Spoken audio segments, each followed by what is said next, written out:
السميع العليم من الشيطان اللعين الرجيم. بسم الله الرحمن الرحيم. In the name of God, most merciful, ever merciful, and may God's peace and blessings be upon His holy Prophet Muhammad and the purified members of his household and progeny. Allahumma salli ala Muhammad wa ali Muhammad wa ajjal farajahum. Brothers, sisters, respected viewers, Assalamu alaikum wa rahmatullahi wa barakatuh, and welcome to this fifth lecture on the topic of imamah, which we have been going over, beginning with the notion of imamah itself.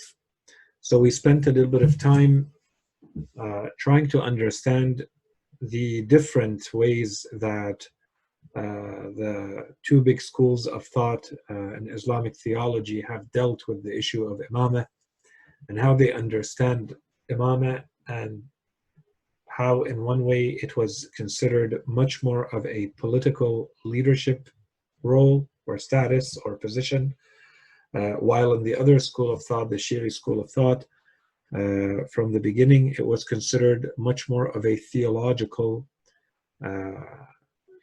pillar of our faith, in the sense that we consider it to be an extension of the role of the prophethood, and we explained the reasons for that. So we began by explaining the understanding of the notion of imamah in the Shia school of thought, in that it is a position requiring a divine appointment coming directly from Allah subhanahu wa ta'ala.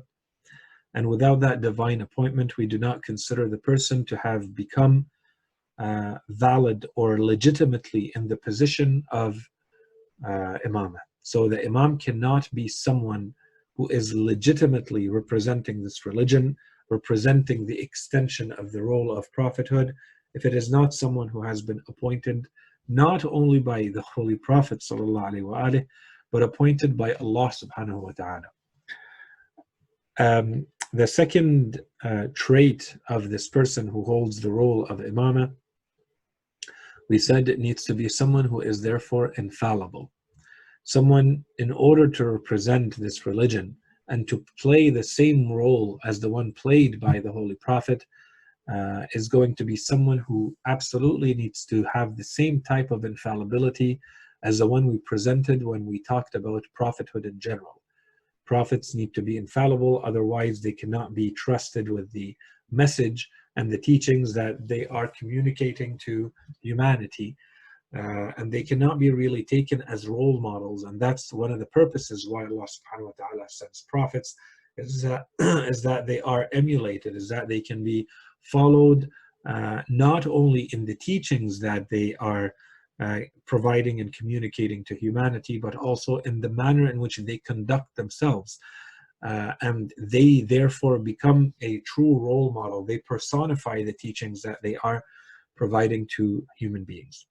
And the last point that we said forms the three traits of an imam, is that they need to have divine knowledge and access to knowledge that comes directly from Allah subhanahu wa ta'ala, so that as they teach and as they guide humanity, we must be sure that the teachings and the answers that they are providing, the guidance that they are providing, is actually 100% aligned with what Allah subhanahu wa ta'ala wants them to teach, which means that it has to come from Him.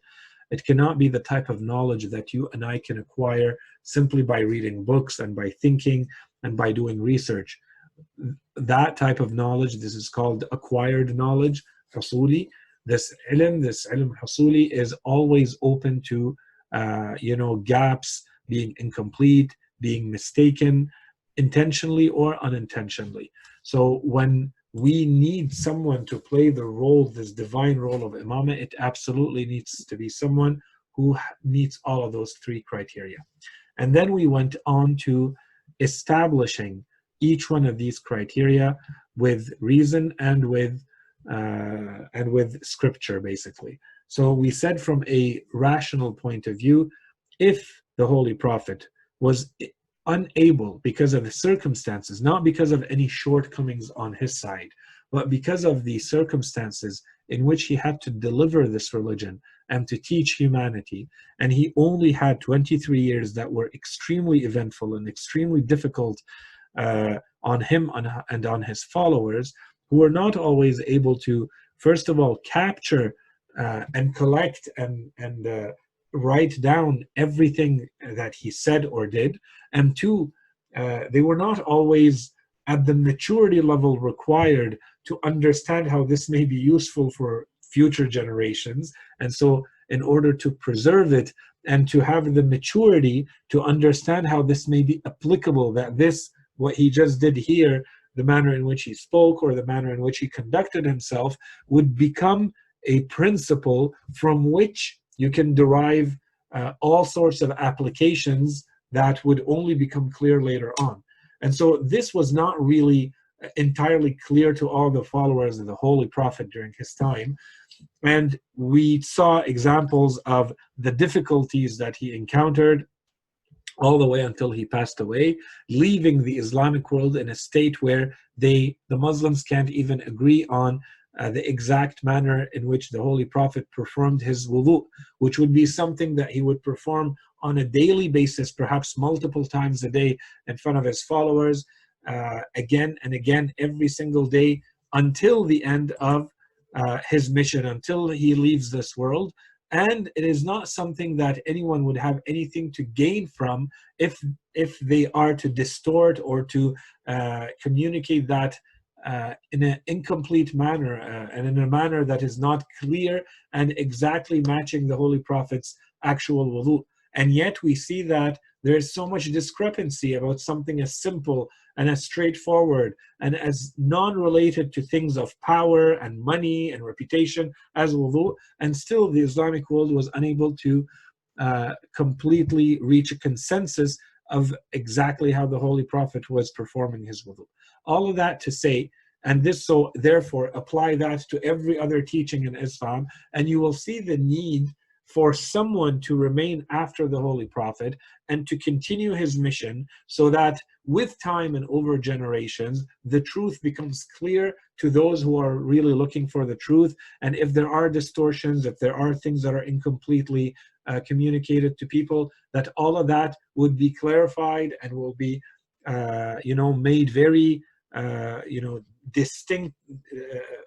The truth between truth and falsehood, between complete and incomplete, would be clarified and distinguished for everyone to be able to follow as they would like to and as they need to.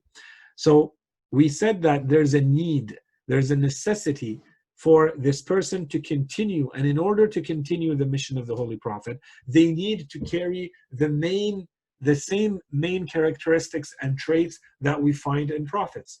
So they need to be divinely appointed, they need to have access to divine knowledge, and they need to be infallible.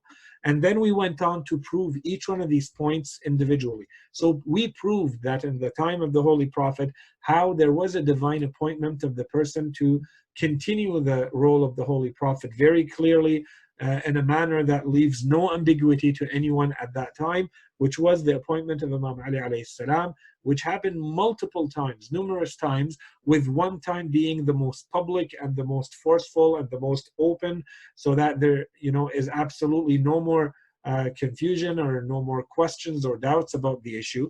But to be clear that this is something that actually happened. So we said this was the appointment of Imam Ali alayhi salam at Ghadir Khum, and we explained that entire incident, and we explained how this was only the most public and the most official of those appointments of Imam Ali alayhi salam as Imam. Otherwise, the appointment of the Imam as someone, Imam Ali alayhi salam, as a person who will succeed and continue the prophetic mission, was happening from the beginning of the prophetic mission, when the Holy Prophet was instructed to invite the closest members of his family and the heads of the tribes of his family, all of them, to invite them to religion.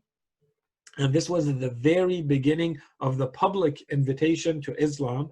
So right in the very beginning of the prophetic mission, and we saw how the Holy Prophet appointed Imam Ali alayhi salam already at that time as an Imam and as his successor and as his wazir and so on and so forth. And so you look at almost 20 years later and you see the appointment again, and with that you clearly see the role that was played by the Imam. And then we moved to the role, the characters or the traits of the divine knowledge and the infallibility and the need for them. So we established one, that they are necessary, and two, how to prove them. So we're not going to repeat all of that. So the only really new topic that is left, and we promised that we would cover in order to kind of wrap up the big theme of imamah, which we've been going through, is the topic of the last imam, the 12th imam, Imam al-Mahdi ajalallahu ta'ala farajahu al-sharif, which we are going to be covering today. So if we go through the Islamic position towards this last of the imams, Imam al-Mahdi ajalallahu ta'ala farajahu. What is the Islamic position? So this is without coming specifically to the Shia belief. You might think that the Shia are distinctive in this, that they have their own different belief that does not match that of the others. So what about the Islamic position with regards to believing in the last Imam, the 12th Imam, Imam al-Mahdi ajallahu faraja? If we go through the narrations available in the Sunni school of thought, they are very, very clear that there is going to be a 12th Imam who will appear at the end of times. There is a consensus among all of the narrators that the Mahdi will appear at the end of times, that he will be the last of the Imams, that he is going to be a descendant from the Holy Prophet from Quraysh, that the number of the Imams in the cycle of imamah in Islam is the same as the number of the tribes of Bani Israel. So clearly the Holy Quran says that they are 12. There is no question about that. So there are 12 imam in Islam, very recognized. So he needs to be the last of them. Very clear in many, many narrations that there are going to be 9 from the descendants, from the sons of Imam al-Hussein alayhi salam, who are the Imams, and therefore he is the last of them. And the reason I'm mentioning these is you can see in the narrations how it becomes more and more restrictive. So the more conditions you add, the more it can only be one person.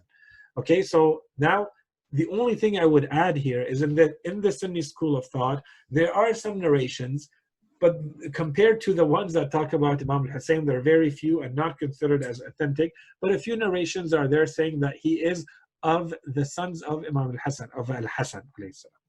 In any case, the majority of the narrations say that he is of the sons of Imam al-Hussein alayhi salam, and then they are named consecutively, right? We know that there are narrations that talk about that. And then if you go to the Shia school of thought, in addition to all of this, we have the specific names of every single Imam.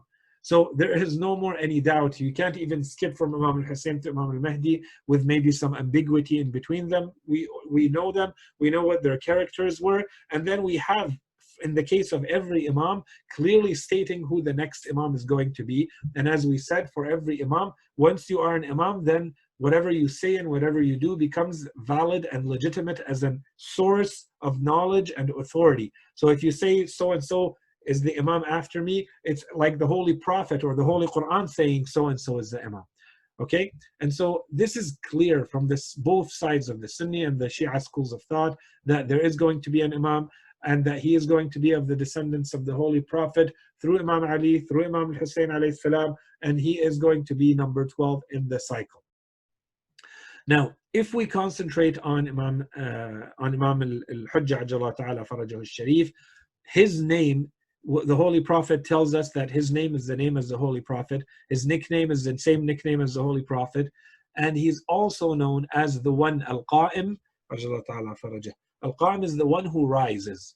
Okay, so that's one of his names. Another name is the awaited one, Al-Muntadhar, the one that people are going to be waiting for. And he is Sahibul Zaman, right? Sahibul Amr or Sahibul Zaman, the master of the affair or the master of the time. When you look at each one of these, you already start to get a very clear indication. Why would someone be referred to in this way? Why would someone be referred to as the one who will rise? Or the one who is going to be awaited? Or the one who is the master of time? So already you start getting a very clear, a general idea of who this person is, and maybe some of the circumstances surrounding him. The one who will rise, the one who is going to be awaited. In other words, there is a long wait for him, the master of the time. What does that tell you about him? It tells you that there's absolutely going to be a very long duration, that somehow he is responsible or somehow he plays a role in there.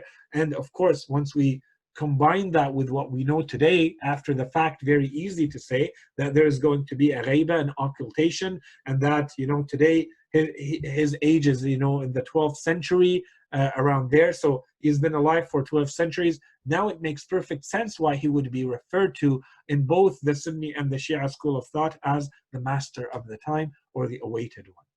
Okay? And of course, we're not going to go into this. This is a very, very big topic. There are some scholars who have gone through the narrations in Islam, and they say there is no topic in Islam about which there are as many narrations, as many ahadith as the topic of Imam al-Mahdi ajallahu ta'ala farajah al-sharif.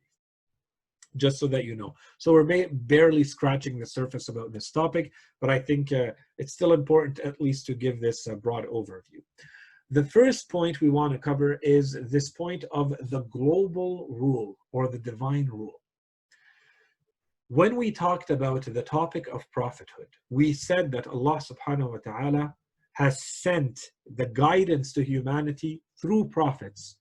And one of the reasons, this communication of revelation, the scriptures, the teachings from Allah subhanahu wa ta'ala to humanity is why. One of the reasons is that humanity is actually guided. You know how you're supposed to act, how you're supposed to behave, how you're supposed to, do this, don't do that, the prescriptive part. There's a relationship with Allah, there are relationships between people. Okay. There's also a second point is that you want to accelerate the maturity of humanity. So you basically give them things that become keys and principles that you would not have discovered on your own, or maybe as humanity, you may have discovered them, but in much, much later. And so Allah subhanahu wa ta'ala gives them these teachings through the prophets, and humanity may accelerate its maturity through this way. That's the second reason prophets were sent. A third reason is that this is the way you actually learn and get a clear idea of how you're supposed to purify yourself spiritually. And I'm not going to get into the details of all of this, but you look at the different cultures and the different religions of the world, and sometimes you truly wonder how something that you're watching and witnessing can be considered a spiritual ritual that is allowing someone to feel that they are more pure, for instance, at the end. And we, as human beings, need those things. That's why it's universal. You find that in every culture. We are lucky in Islam to have received those from the Holy Prophet and to have received instructions that actually are fully compatible with human nature and with what you actually need as a human being. Okay? So all of that put aside, in addition to all of this, all of these reasons why Allah subhanahu wa ta'ala would have sent prophets to guide humanity, Allah subhanahu wa ta'ala also tells us that it is to establish a just society. It is to establish a society that Allah subhanahu wa ta'ala is happy with, is satisfied with. So he sends a prophet one after another, and then all the imams sent one after another. All of this so that there is a divine rule that is established, so that you see how things are supposed to work. If the laws of Allah subhanahu wa ta'ala and the teachings of Allah subhanahu wa ta'ala, the creator of the human being, the one who's trying to tell him, this is the manner in which you're supposed to conduct yourself individually and socially and in the best interest of yourself, of your society, of the people who will come after you, and so on and so forth, from every angle, in the most balanced way, in the way that will make you the happiest in this world and the next. All of this becomes impossible if you don't have a just society.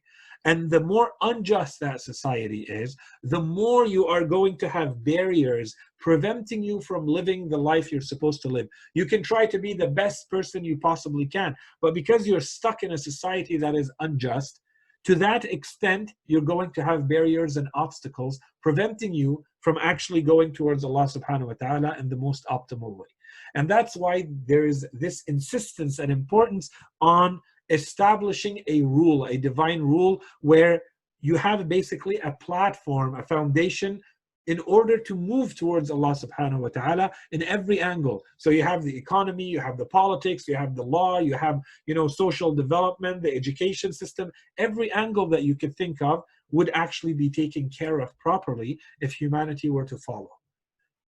The problem is, if you look at human history, you see that this has never, ever been fully achieved. Even in the time of the Holy Prophet, the Holy Prophet himself would not tell you this is the perfect, just, divine society. This is, you have the most competent of all the leaders throughout human history right there. But because it's not a fully just society, because the people in there, you still have hypocrites and you still have liars and you still have atheists and disbelievers and people who are rejecting secretly or entering into Islam for the wrong reasons, or so on and so forth, you don't have a just society. That never was the case. You look at the time Imam Ali alayhi salam became a ruler, it was basically 3 big wars and then he was assassinated. A just society has never really truly been achieved, okay? And it's not something that you can impose from the outside. Human beings must want to be the ones who establish that society and live within it. Otherwise, it doesn't count. This is one of the purposes for which the divine teachings are being sent. So all of this needs to be kept in mind when we think about Imam al-Hajjaj al-Faraja, the 12th Imam. So now, if you look at the Holy Quran, it also makes this point very clear. It says, messengers who give good news and warnings. So Allah subhanahu wa ta'ala says, if you do good, you're going to heaven and you're going to have a good life. And if you do bad, you're going to hell. So that humankind may not have any arguments about Allah after the sending of the messengers. Okay, so all of this, the role of the prophets is that they establish, they give all the arguments, they provide all the truths in a clear way, with miracles, with support, in a convincing manner, so that there's no more excuse to believe or not to believe. But it's not to impose that just society on people. It's to get them to want to be going towards that and to establish that by themselves. So Allah subhanahu wa ta'ala, despite the fact that this has not been accomplished, Allah has always promised in each one of his scriptures that this is going to take place, that there is going to be a divine, a global rule, a rule where all of humanity is going to fully experience and witness what the world would look like if there's actually an application of the divine teachings on earth. This has been mentioned in all of the scriptures of Allah subhanahu wa ta'ala, which he has sent to humanity, including the Holy Quran. So prophecy has also said, so whether you look at it from the scriptures or you look at it from the narrations in our case, we know that justice is going to be established, and therefore we require the conditions that will get us to that justice at the end. And then when we look at the message of the Holy Prophet himself, we see that it was a gigantic step for humanity in that direction. So humanity was going along, and they knew that it needs to be put in a certain condition and a certain set of circumstances that will end up generating that just society. Humanity was already moving in that direction, except that sometimes it moves 3 steps forward and 2 steps backwards, and sometimes it starts veering in the wrong direction, right and left. So Allah subhanahu wa ta'ala says that with the advent of Islam, with the sending of the Holy Prophet, this became a gigantic leap, a huge step forward towards establishing that just society for humanity. That's why he says multiple places in the Quran, it is he who has sent his apostle or his messenger with the guidance and the religion of truth, that he may make it prevail over all religions. So we know that now this is going to be part of that divine plan towards a global divine rule. Okay? And then we said, obviously we know this did not happen in the time of the Holy Prophet himself, and therefore there was this need for an extension of the cycle of prophethood, which ended with the sealing of prophethood, with the seal of the prophets, with the Holy Prophet sallallahu alaihi wasallam, the extension of that cycle with a second cycle, that one, the cycle of imamah, so that this prophetic mission going towards the divine rule and the global rule, the establishment of divine justice on earth, is finally achieved. And when we know that for the first 11 imams, that was not achieved, then the role now entirely depends and rests on the shoulders of the last of these imams. This is the only logical possibility from everything that we have said until now.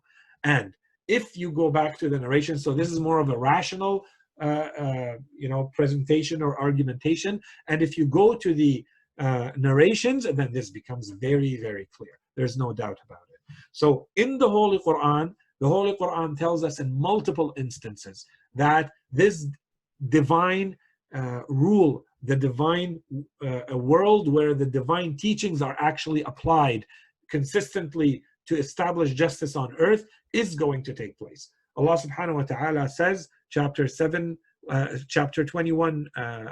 verse 105, it says, certainly we wrote him the Psalms after the reminder. So Psalms is the Zabur of Dawood alayhi salam. وَلَقَدْ كَتَبْنَا فِي الزَّبُورِ مِنْ بَعْدِ الذِّكْرِ.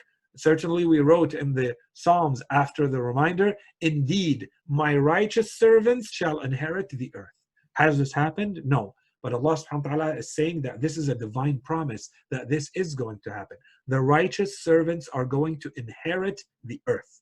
In another verse 128, verse 128, chapter 7, it says, and Musa said to his people, turn to Allah for help and be patient. Why? The earth indeed belongs to Allah, and He gives its inheritance, so those who inherit the earth, and He gives His inheritance to whomever He wishes of His servants, and the outcome will be in favor of the God-wary, those who are afraid of Allah, those who have taqwa.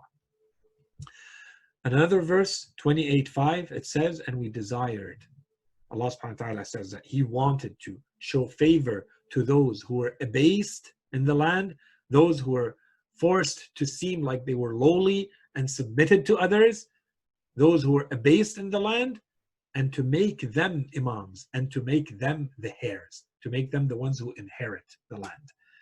In another verse it says, 24:55, Allah has promised those of you who have faith and do righteous deeds that He will surely make them successors in the earth, just as He has made those who were before them successors. And He will surely establish for them their religion in which He has approved for them, and that He will surely change their state to security after their fear, while they worship Me, not ascribing any partners to Me. Has this happened? Do we have a state in the world where in the entire world there is no one who believes in Allah and who follows Allah and who really feels that they can actually be freely worshipping Allah subhanahu wa ta'ala? Or is there always injustice, and there's always oppression, and there's always abasement and injustice going on against those people? And whoever is ungrateful after that, it is they who are the transgressors. So this is some of the verses of the Holy Quran. If we go to the narrations, if we look at the Sunni narrations about Imam al-Mahdi ajallahu faraja, we see that there is more than tawatur. More than tawatur. It is not even open for discussion. There is a strong, strict belief in Imam al-Mahdi ajallahu faraja in the Sunni school of thought. In fact, and this is a point that I have researched personally a lot, many Sunni scholars have clearly stated that if you do not believe in the coming of the Mahdi, then you are not a Muslim, then your faith is lacking. It is obligatory and necessary upon you as a Muslim to believe in the Mahdi and his reappearance at the end of times. And then many Sunni scholars have actually written entire books on the topic of Imam al-Mahdi ajallahu faraja. So very easy to see what they think. There are different ideas, different, in the details and the nuances, but the general idea that there will be a savior that will come out from the line, the lineage, the progeny of the Holy Prophet, who will appear at the end of times and who will reestablish justice on earth after it has been filled with injustice and oppression. This is a consensus among the Muslims. A couple of examples from the narrations. The Holy Prophet, if you look at Sahih al-Tirmidhi, if you look at Sunan ibn Dawood, Musnad Ahmad ibn Hanbal, Yanabi' al-Mawadda, many other books, the Holy Prophet says, if there remained but a single day in this world. And so this is to clearly establish that this is a divine promise. This is not one of those things that may or may not happen. This is not one of those things that could change. Allah subhanahu wa ta'ala is saying, despite how the world and the events of the world will unfold. At the end, even if there was only one day left in this world, God would still send a man from my household who will fill the earth with justice as it was filled with injustice. And then if we look at, Sahih Muslim, Abi Dawood, Nasa'i, Ibn Majah Bayhaqi, others, Salama reports that the Holy Prophet said, Al-Mahdi is from my progeny, from the sons of Fatima. And then we have from Ibn Abbas in Nabi al-Mawaddah, he says that the Holy Prophet said, certainly Ali is the Imam of my nation after me. From his sons will be Al-Qa'im Al-Muntadhar, the one rising and the one who is awaited, who when he appears will fill the earth with justice and equity after it was filled with injustice and oppression. Okay, so the occultation. So this is the distinguishing feature of this 12th Imam. After everything we said applies to the Imam. We talked about the infallibility, about the appointment, about the divine knowledge. All of that applies to the Imam as it applies to all the other Imams. What is really the distinctive feature of the 12th Imam is the fact that he has gone into occultation, that he has a ghaiba. Now we may think that this is only something that happened and people started believing in it after the fact. No. This is something that was well known, especially in the Shia school of thought. The followers of the Imams knew that the Imam would have a ghaiba. In fact, this is the reason why they actually believed in some cases, because one of the Imams, for instance, would be imprisoned for many years. They would think that this Imam is actually maybe the Imam al-Ghaib, maybe the 12th Imam, because he has disappeared and cannot be seen because he's imprisoned, for instance. So the idea that the last of the Imams is going to have an occultation, is going to disappear and will not be seen by the commoners, by the general public, is something that is very well established, especially in the Shia school of thought. So a couple of narrations on that. We have from Abd al-Azim al-Hassani, he says, from Imam al-Jawad alayhi salam, from his forefathers, that Imam Ali alayhi salam said, among us, so Imam Ali is talking, he says, among us, al-Qa'im will be in a long occultation. I can see the Shia roaming during his occultation as the cattle roam. They will seek a pasture, but will find none. Those among them who can remain firm in their belief and whose hearts will not go hard because of the length of the Imam's occultation, of their Imam's occultation, they will be with me. Imam Ali alayhi salam is talking, or Imam al-Jawad is reporting, Imam Ali alayhi salam is talking. They will be with me in my rank on the day of judgment. Then he said, when our Qa'im will rise, he will not have given his pledge of allegiance to any oppressor. So his birth will be concealed and he shall go into ghaiba, into occultation. Okay, we don't have time to comment on the hadith, but I think it's an important hadith to keep in mind, especially if you keep in mind that Imam Ali alayhi salam is already saying this. Imam Sajjad alayhi salam, he says, he reports from his father, Imam Hussein, he reports that Imam Ali also said, our Qa'im will have two occultations. One of them will last longer than the other. None will remain firm in their belief in his imamah, save those who possess a strong certitude and a truthful knowledge. Why? This starts to give you an indication that perhaps the occultation is going to last a long time, to the point where a lot of people are going to start doubting. And during that time, there are all sorts of objections and questions and new, confusing, ambiguous ideas that are going to arise. And the more time goes by, the fewer and fewer people are going to maintain that faith in that last Imam. And that's why both of those narrations are clear, that it's going to be very difficult to maintain that faith.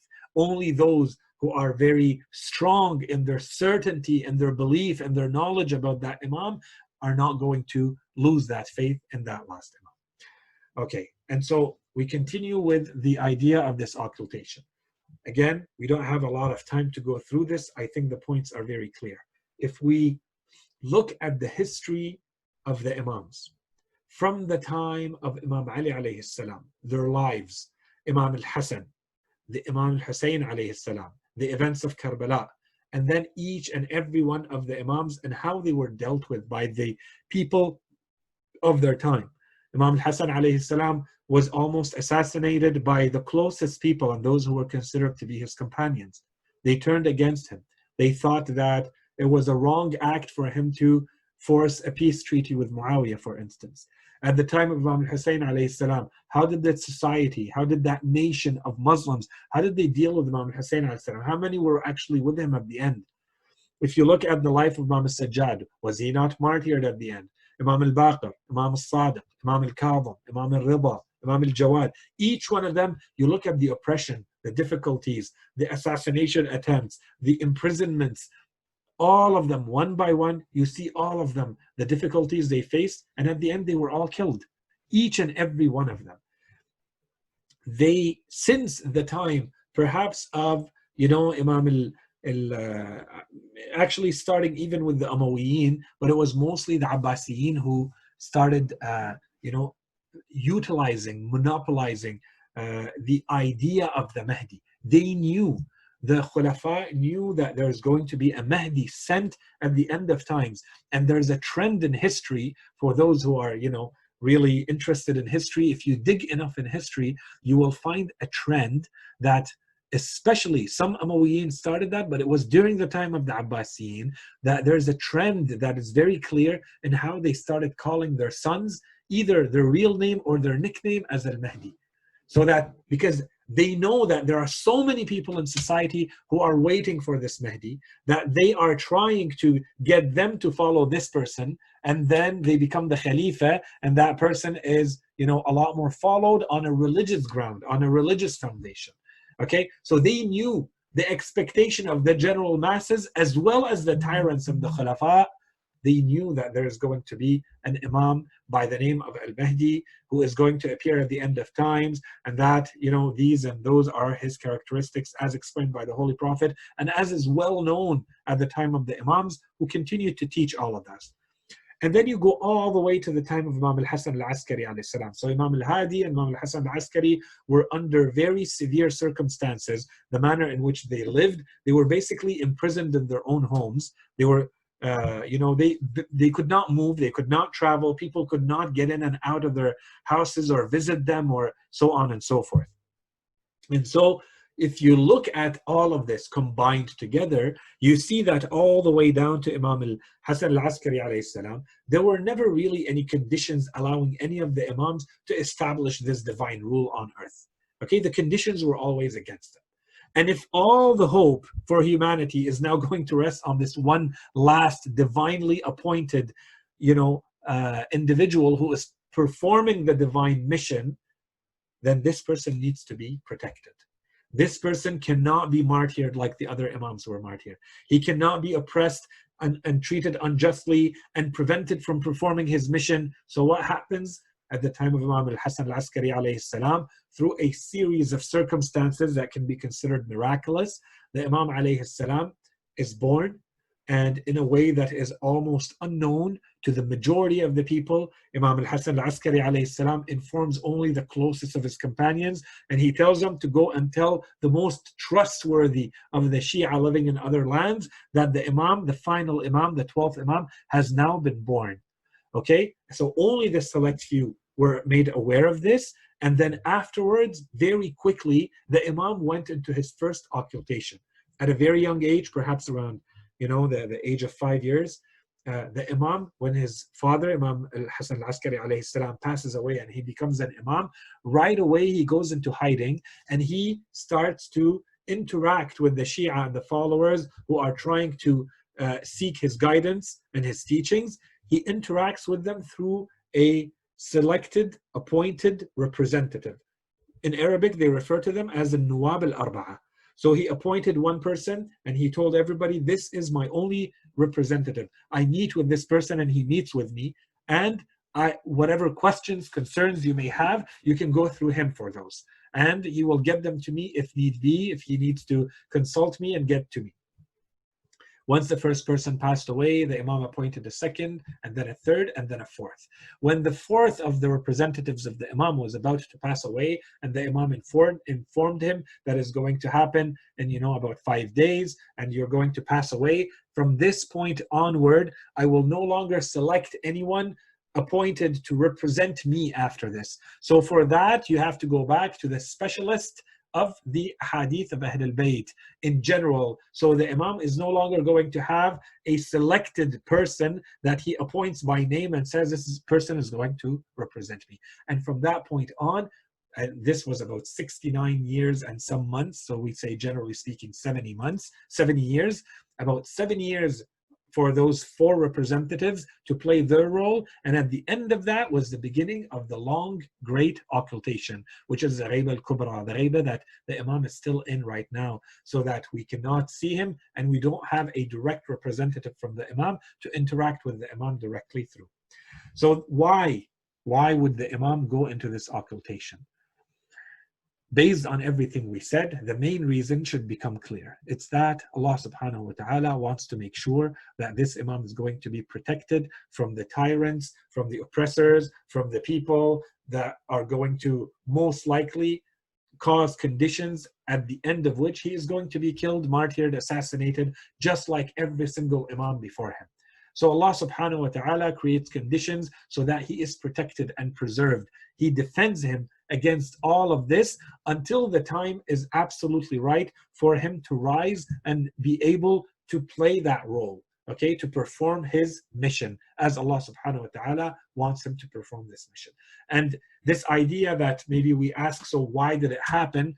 This may seem like the rational answer we can give, and it's also the answer that the Imams themselves gave us. Imam Sadiq alayhi salam has said when he was asked why would he go into occultation. So imagine this is happening at the time of Imam Sadiq alayhi salam, say year 150, 155. This is when this is happening, and they're asking the Imam why would he go into occultation, and the Imam says there will be an occultation of the Qa'im before his rising.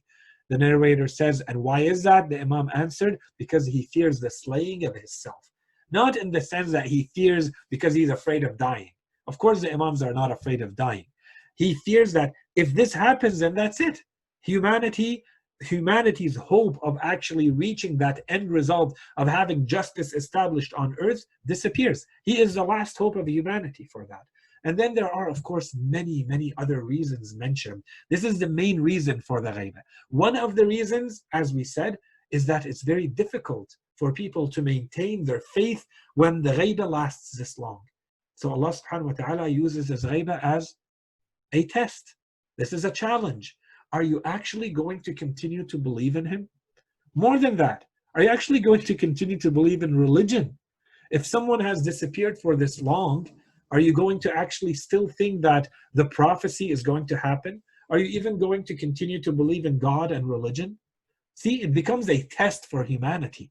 Allah subhanahu wa ta'ala uses the length of this ghaiba to see how are people actually going to perform. How are they going to conduct themselves? And are there other benefits? Does it mean that the Imam, when he is in disappearance, when he is in occultation, does it mean that that's it, that he plays absolutely no role? He's just sitting there waiting? Absolutely not. And so we have a hadith, for instance, from Imam Sadiq alayhi salam, in which he says, since the creation of Prophet Adam alayhi salam, the earth will never be void of an authority, a hujjah over it.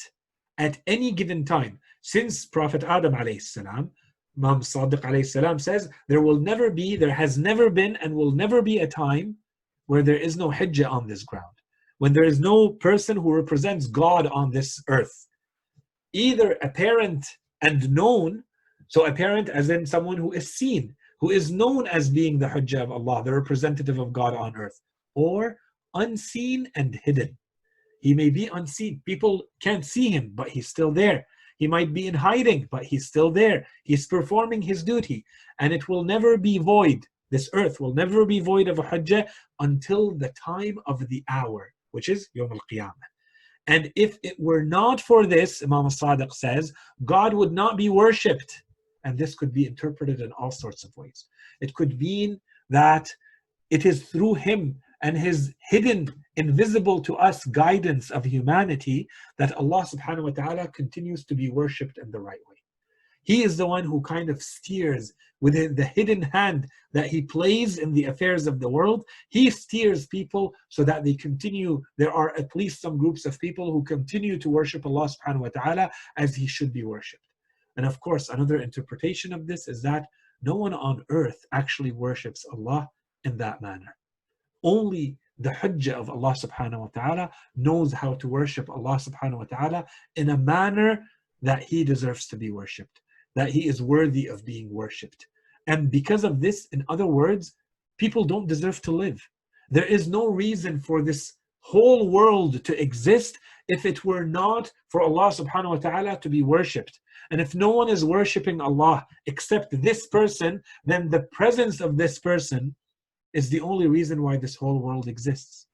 No one else deserves to continue to exist. So he becomes the reason for the mercy of Allah, for the remaining existence of everyone else, as a result of this one person's worship and this one person's relationship with Allah subhanahu wa ta'ala. And that's why the Imam says, and if it were not for this, God would not be worshipped. And then the narrator said, and how will people benefit from an authority who is unseen and hidden? And this is the famous answer from Imam Sadiq alayhi salam when he says, yeah, it's true that he is unseen and hidden. He said, like they benefit from the sun when the clouds conceal it. Is the sun still there? Yeah. Do you see it? No, there are too many clouds. You can't see the sun. Does it mean that there are no more benefits of having the sun? And especially today, when we understand what the sun does to the earth, when we understand how this basically entire existence on this planet is entirely dependent on the sun and the role that the sun plays, from the gravity of the sun, from the heat of the sun, from everything that you could think of is coming from the life. The source of our life on earth is a combination of factors, and one of the biggest ones is the relationship between the earth and the sun, the ratio, the distance, the temperature, and so on and so forth. So if we add to all of this, all of the reports of the people who have actually seen the Imam and who have benefited from the Imam, either through scientific knowledge, either through being helped in all sorts of ways, then we see that the Imam, for sure, there is no doubt that the Imam does play a role while we cannot see him, while we cannot encounter him, while we may not recognize him if we see him face to face. That does not prevent him from continuing to play his role, even though he is in occultation. Okay? Imam al-Sadiq alayhi salam, in another narration, was asked about the reason why Imam al-Mahdi will be in occultation. So he answered in a long narration. He says the wisdom behind his occultation will only be revealed after his reappearance. This affair, so this ghaibah of the Imam, is not going to be known why the Imam was in hiding until after he appears. The full answer is only going to be provided after he reappears. That's one. And even then, look what the Imam says, even after he reappears, and it becomes clear why the Imam was in hiding. Even then, he says this affair, this ghaibah, is one of the affairs of God, exalted is he, and a secret from his secrets, and a hidden matter from his hidden matters. And since we know that God, look at how the Imam argues, and since we know that God, exalted and sublime is he, is wise, then we believe that all of his actions are wisdom, even though their reasons are not uncovered to us. And this is basically, to me, the real answer. The real answer of why there is a ghaibah is we don't know. We will know if the Imam tells us. If the Imam tells us this is the reason of the ghaibah, we say, yes, that's the reason of the ghaibah. If we don't know, we say this is one of the matters of Allah subhanahu wa ta'ala. This is a sir, this is a secret of Allah, and we may know a part of it and we may not know a part of it. Allahu A'lam. We completely submit to Allah, and we know that everything he does stems from his mercy and his compassion and his wisdom and his justice for this world. Okay, more than that, the presence of Imam al-Mahdi Ajallahu Faraja will always constitute the hope for humanity. And this is an extremely important point. Human beings know that there's going to be someone for which they need to work and prepare, so that when he appears, he may play his prophetic role, his divine mission in establishing justice on this planet. Does this mean that we just sit back and let the world basically burn itself to destruction, awaiting the reappearance of the Savior? Is that what it is meant of all of this? So that it's basically a passive form of waiting? Absolutely not. This is the worst thing that we can do. The more we think and the more we study this topic of the ghaiba of the imam, the more we start to understand that the entire or huge part of the purpose is that we need to be doing our share. The point of the occultation is not that we await for a savior to come and do everything for us. That means that we're not ready. This is exactly what happened in the case of every single prophet and imam, that they had someone who came and he tried to do everything for them. And the really good ones tried to help, but they were not enough. Our role is to prepare the ground for him, so that when he comes, he can actually lead a group of people who are prepared to work in that direction to create that justice. If this does not happen, then humanity never becomes ready to play host to this imam, to accept this imam, and to actually have that imam lead them. It means that they're passively waiting for him without perfecting themselves and perfecting this world and preparing it for his arrival. Now, a couple of things that I thought would be interesting to end with, and we only have a few minutes to do this, so I'll go very quickly. You know, in the verses that we recited, وَلَقَدْ كَتَبْنَا فِي الزَّبُورِ مِنْ بَعْدِ الذِّكْرِ, as we said in all of the previous divine promises as they were found in the previous scriptures, there is a mention that Allah subhanahu wa ta'ala is going to make this earth inherited by those who are the most righteous, who are going to be made imams, and Allah subhanahu wa ta'ala is going to allow them to reestablish justice on this earth, right? And so we said there are multiple verses in the Quran, and this is the one. Certainly we wrote in the Psalms after the reminder, indeed my righteous servants shall inherit the earth. So if we go digging in the Psalms as they exist today, we don't think that the Psalms that exist today, if you go in the Old and the New Testament,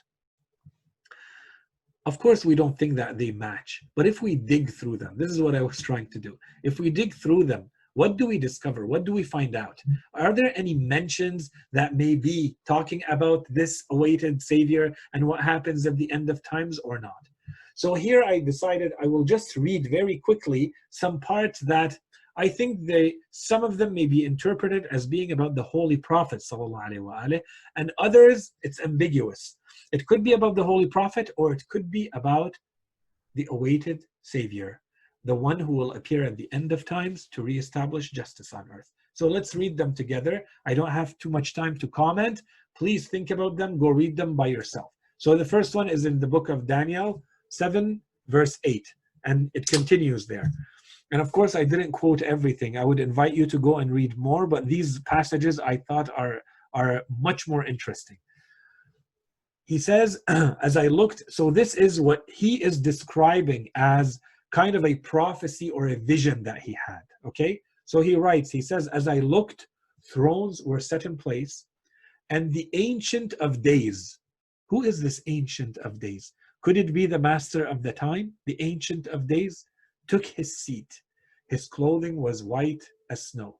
The hair of his head was white like wool. His throne was flaming with fire, and its wheels were all ablaze. A river of fire was flowing, coming out from before him. Thousands upon thousands attended.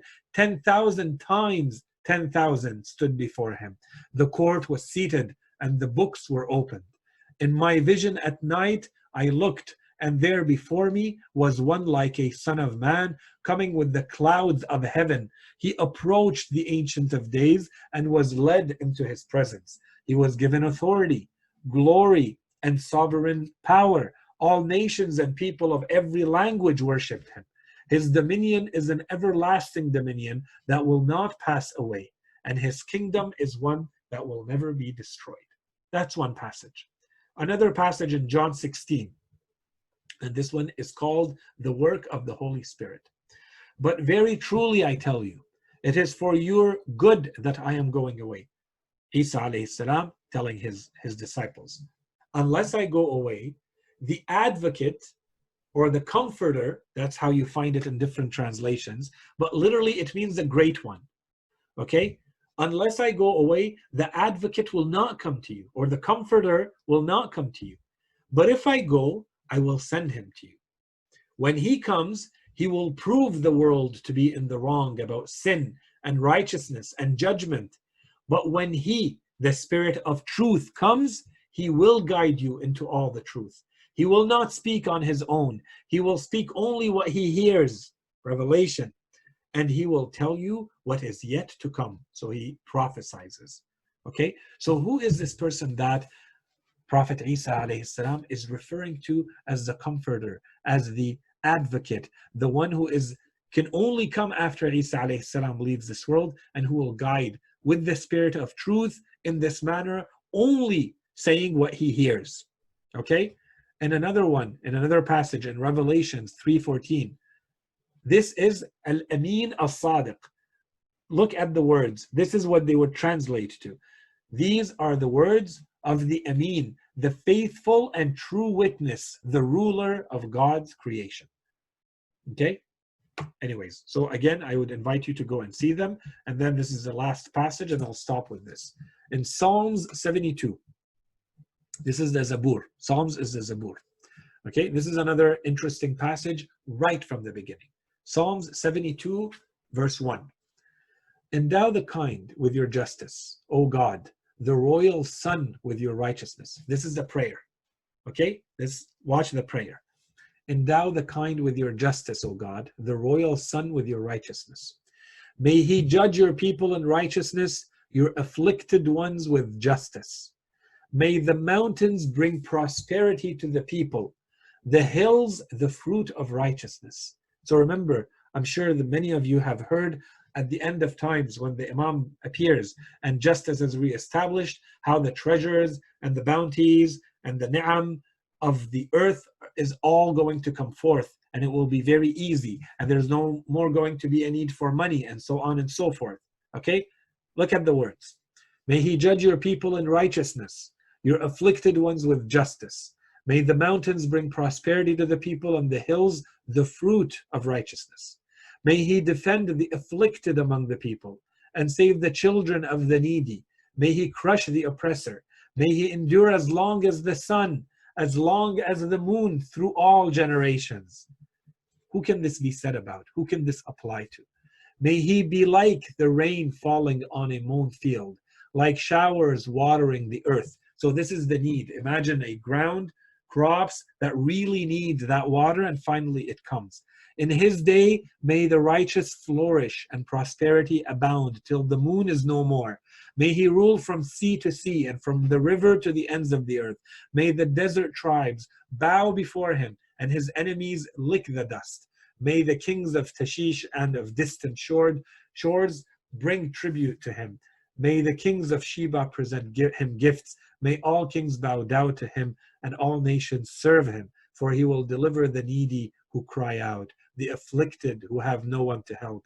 He will take pity on the weak and the needy and save the needy from death. He will rescue them from oppression and violence. For precious is their blood in his sight. Long may he live. May gold from Sheba be given to him. May people ever pray for him and bless him all day long. May grain abound throughout the land. On the tops of the hills may it sway. May the crops flourish like Lebanon and thrive like the grass of the field.